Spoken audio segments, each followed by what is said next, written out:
नमस्कार। आप देख रहे हैं चंपारण टुडे और मैं हूं राजू सिंह। और आज हमारे साथ हैं जाने माने पत्रकार सुमन कुमार। और आज हम चर्चा करेंगे बिहार में चल रही कोरोना महामारी के ऊपर। और अभी जो चल रही हैं मुखिया का इलेक्शन, जिला परिषद का इलेक्शन, उस पर हम चर्चा करेंगे। तो सबसे पहले स्वागत है सुमन जी आपका हमारे कार्यक्रम में जो है। सबसे पहले आज हम चर्चा करते हैं अखबारों की दुनिया से और अखबारों की सुर्खियों से। तो जैसा कि देख रहे हैं, अधिकांशतः सभी अखबारों में जो है एक ही है, प्रदेश के सभी स्कूल, कॉलेज और कोचिंग संस्थान 11 तक रहेंगे बंद। जैसा कि हम देख रहे हैं, ये प्रभात खबर में भी इस टाइप की जो है ये है, 60 बच्चे भी हुए पॉजिटिव, स्कूल कोचिंग 11 तक बंद। उसी तरह से आप देख सकते हैं हिंदुस्तान का भी जो है फ्रंट पेज है, बिहार में सभी शैक्षणिक संस्थान 11 तक बंद। इसी तरह से आपके प्रभात खबर सूबे के सभी स्कूल, कॉलेज व कोचिंग 11 अप्रैल तक बंद। मतलब बिहार की जो भी प्रमुख अखबारें हैं उसमें कोरोना को लेकर के 11 अप्रैल तक सभी स्कूल, कॉलेज को बंद कर दिया गया है। तो सुमन जी, अपना विचार आप बताएंगे कि क्या कहीं सरकार की मंशा फिर से लॉकडाउन लगाने की तो नहीं है? देखिए सर, मेरा कहना है कि कोरोना जो है, कोरोना का जो संक्रमण है जिस रफ्तार से बढ़ रहा है, अब कोरोना की जो संक्रमण की स्थिति है उसको देखते हुए सरकार का जो निर्णय है उसको तो हर हाल में आदमी को पालन करना ही चाहिए। साथ ही कोरोना को जो है एक जंग के रूप में लेना चाहिए। जिस तरह से सेना जो है युद्ध करके अपने देश को बचाता है, उसी तरह से हर भारत के नागरिक को ये दायित्व है कि वह जो है उसको एक जंग मानकर कोरोना के खिलाफ लड़े और साथ ही सरकार और डॉक्टरों द्वारा दिए गए इंस्ट्रक्शन को हर हाल में पालन करें। इस परिस्थिति को देखते हुए यदि बिहार सरकार चाहे अन्य कोई सरकार ये फैसला लेती है कि स्कूल, कॉलेजों को कुछ समय के लिए बंद किया जाए तो इसके यह अच्छा पहल है। क्योंकि नौनिहालों की जीवन के साथ साथ जो है बुजुर्गों की जीवन और बूढ़ों की जीवन, यानी मनुष्य के जो जीवन पर है संकट कोरोना के कारण चल रहा है। वैसे परिस्थिति में यदि 1 सप्ताह या 2 सप्ताह स्कूल बंद हो जाती है तो कोई बड़ी बात नहीं। सबसे पहली बात यह है, जैसे कि लोग सशंकित हैं कि क्या फिर से लगेगा लॉकडाउन।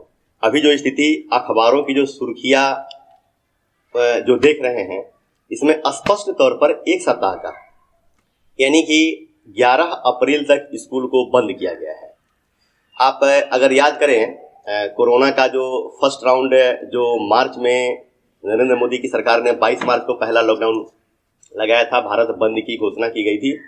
टेस्ट के तौर पे कहा जाए या जो भी कहा जाए, 24 मार्च से जो है पूर्ण रूप में लॉकडाउन लगी हुई थी। तो क्या ये संकेत नहीं लग रहा है कि फिर से लॉकडाउन की स्टार्टिंग होने जा रही है?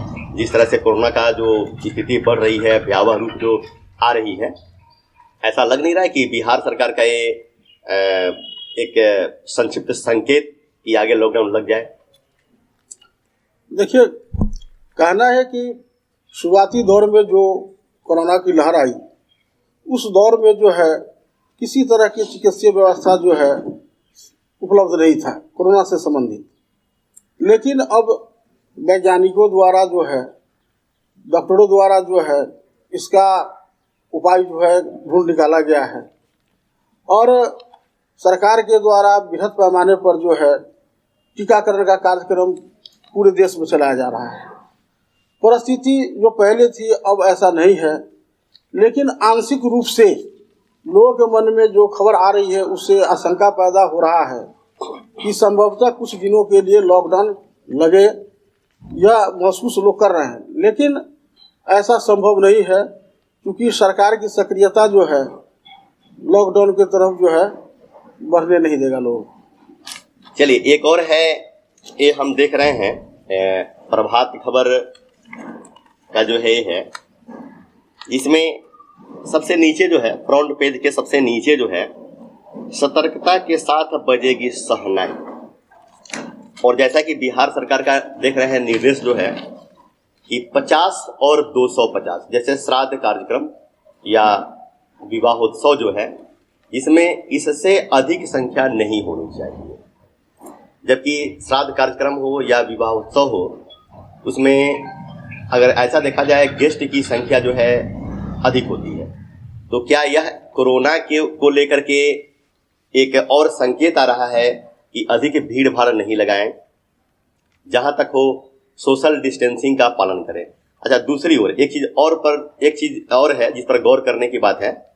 जब कोरोना वैक्सीन आ चुकी है और टीकाकरण भी शुरू हो चुका है, तो इसमें सबसे पहले यह देखना है बिहार सरकार की जो स्थिति है, बिहार सरकार की जो हेल्थ डिपार्टमेंट जो भी है, जिनका जो सख्त निर्देश है, टीका लेने के बाद दूसरा डोज जो है आपका 28 से 42 दिन के भीतर में लेना है और 1 सप्ताह तक जो है एहतियात बरतना है। क्योंकि देखा गया है कई जगहों पे जहां वैक्सीन लेने के बाद भी कोरोना पॉजिटिव निकले हैं, तो यह एक एहतियात के तौर पे भी बिहार सरकार की जहां तक हमें लग रही है कि मनसा जो है, जिसको लेकर यह निर्देश भी जारी किया गया है कि सतर्कता के साथ बजेगी शहनाई। हालांकि इस पर रोक नहीं लगाया गया है। जैसा कि हम देखें, पिछले जो मार्च के बाद करीब करीब 1 साल तक शादी ब्याह आदि पर रोक लगाई गई थी। और वहीं अगर श्राद्ध कार्यक्रम की बात करें तो बिल्कुल न के बराबर जो है उपस्थिति, जैसा कि सरकार ने सुनिश्चित किया था। लेकिन अब एक और भी आ रही है बात जो है कि अब एक कार्यक्रम हो सकते हैं। कहने का मतलब ये है कि कहीं ना कहीं कोरोना पर सरकार काबू पा रही है, या यूँ कहें कि काबू बहुत हद तक हो चुकी है, जिसको लेकर शहनाई वगैरह या श्राद्ध कार्यक्रम पे जो है लोगों की उपस्थिति में भी इजाफा किया गया है। कैसा क्या जो है मतलब ये है एक तरह का शुभ संकेत है ये? देखिए सर, सबसे पहले बड़ी बात है कि कोरोना जो है संक्रमण वाली बीमारी है और संक्रमण का अभिप्राय होता है एक दूसरे के संपर्क में आने से विषाणु को बांटना। सबसे बड़ी बात है कि जो गाइडलाइन पूर्व में प्राप्त हुआ है उसका अक्षरशः पालन अभी भी लोग नहीं कर रहे हैं और जो बीमारी है उसको फैलाने में सहयोग कर रहे हैं। यदि कोई वैज्ञानिक, कोई नेता, चाहे कोई मानव सुरक्षा की बात करती है तो उसको जो है अक्षरशः पालन आदमी को करना चाहिए, ना कि अनदेखी करना चाहिए। क्योंकि संक्रमण की बात जो है वह काफ़ी भीड़ इकट्ठा होने पर उसकी संख्या ज़्यादा बढ़ सकती है। इसलिए जो गाइडलाइन सरकार के द्वारा जारी किया गया है उस गाइडलाइन को पालन करते हुए अपने जीवन को सुरक्षित रखना है। शादी विवाह हो अथवा जग हो अथवा कोई भी कार्यक्रम वो समूह का होता है और समूह में जो है संक्रमण फैलने से उसका जो है स्थिति भयावह हो सकता है। वैसे परिस्थिति में इस चीज़ को जो है अदरवाइज नहीं लेना चाहिए आदमी को और गाइडलाइन को ही पालन करना चाहिए और गाइडलाइन के आधार पर जो है आदमी को चलना चाहिए। जहाँ तक रही बात टीके की, तो टीका तो मान लीजिए कि सरकार के द्वारा जो प्रोवाइड किया गया है वह क्षेत्र में चल रहा है, लेकिन काफ़ी स्लो जो है इसकी गति है। जो टीकाकरण है उसका कार्यक्रम काफ़ी स्लो है और धीरे धीरे बड़ी आबादी, कहा गया है कि पूरे विश्व में भारत की सबसे बड़ी आबादी तो नहीं लेकिन दूसरे स्थान पर है और पूरी आबादी को जो है टीकाकरण करना सरकार के लिए थोड़ा कठिन कार्य है। लेकिन प्रयास सरकार का है कि टीकाकरण सभी का हो और स्वेच्छा से लोग जो है अपना टीकाकरण करावे और इस बीमारी से जो है निजात पाने का प्रयास करें। एक बात और छनकर सामने आ रही है, टीकाकरण होने के बावजूद बहुत सारे लोग अभी असमंजस की स्थिति में हैं कि टीका लिया जाए अथवा नहीं लिया जाए। तो एक तो हम अपने तरफ से स्पष्ट कर देना चाहेंगे कि जो भी टीका बनाए जाते हैं वो साइंटिस्ट के द्वारा बनाए जाते हैं जो मानव हित में होता है।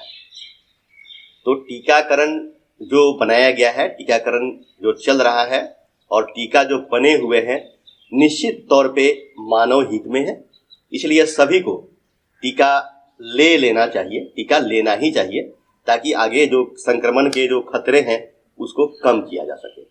चलिए दूसरी बात छात्रों के लिए है कि क्योंकि जस्ट अभी रिजल्ट आया है बिहार बोर्ड के 10+2 इंटरमीडिएट का, इसमें दैनिक जागरण के फर्स्ट पेज पर ही है कल से भरे जाएंगे कंपार्टमेंटल परीक्षा फॉर्म। मानी छात्रों के लिए एक जो छात्र किसी कारण से किसी सब्जेक्ट में किसी विषय में कम नंबर है या फिर क्रॉस लग गया है, जिनको एक और चांस दिया जाता है जिसको कंपार्टमेंटल परीक्षा बोलते हैं, तो वे चाहे तो परीक्षा भरकर पुनः उस विषय का एग्जाम देकर उसमें पास हो सकते हैं। इसके बाद आते हैं एक खबर बड़ी तेजी से सोशल मीडिया पे चल रही है जिसको लेकर तरह तरह की भ्रांतियां हैं और इस कोरोना के स्थिति में लॉकडाउन की भी जो है आशंकाएं व्यक्त की जा रही है कि क्या लॉकडाउन लगेगा या नहीं लगेगा। तो जैसा कि आपने सुना, इन्होंने स्पष्ट कहा कि लॉकडाउन लगने की स्थिति अभी फिलहाल न के बराबर बन रही है, फिर भी यह भविष्य के गर्त में है। और इसी स्थिति में अभी हाल फिलहाल में पंचायती राज के द्वारा पंचायत चुनाव जो है कराए जाने हैं इलेक्शन डिपार्टमेंट के द्वारा जो है, जिसमें तरह तरह की चर्चाएं आ रही हैं और कोरोना को लेकर के डेट इसका धीरे धीरे आगे बढ़ते नजर आ रहा है। और इसमें एक बात छनकर सामने आई है जो सोशल मीडिया पे चल रहा है कि अगर 15 जून तक चुनाव नहीं होते हैं तो स्वतः मुखिया, जिला पार्षद, जो भी पंचायती व्यवस्था में जो भी सदस्य हैं, उनकी जो पावर है वह खत्म हो जाएगी और यह पावर जो है डीएम व बीडीओ के पास चला जाएगा। इस पर थोड़ा सा हम चर्चा कर देना चाहेंगे कि आखिर क्या हो सकता है। अब रह गई क्या बिहार सरकार इसमें संशोधन करने को राजी है या कर रही है, या फिर जिस तरह से पंचायती चुनाव जो शुरू हुआ है नीतीश सरकार में, उससे पहले की जो व्यवस्था थी, पहले भी चुनाव होते थे, मुखिया या जो भी हो, वार्ड सदस्य जो भी हो, तो उस समय एट वंस सरकार ने चुनाव बंद कर दिया था और ये हमको लगता है कि कई वर्षों के बाद ये चुनाव आया है। तो क्या फिर पुनः वैसी स्थिति हो सकती है कि चुनाव नहीं हो और फिर ये व्यवस्था समाप्त हो जाए, या फिर जो पावर है डीएम या बीडीओ के हाथ में चला जाए? क्या हो सकता, ऐसा हो सकता है क्या? देखिए सर, कोरोना की स्थिति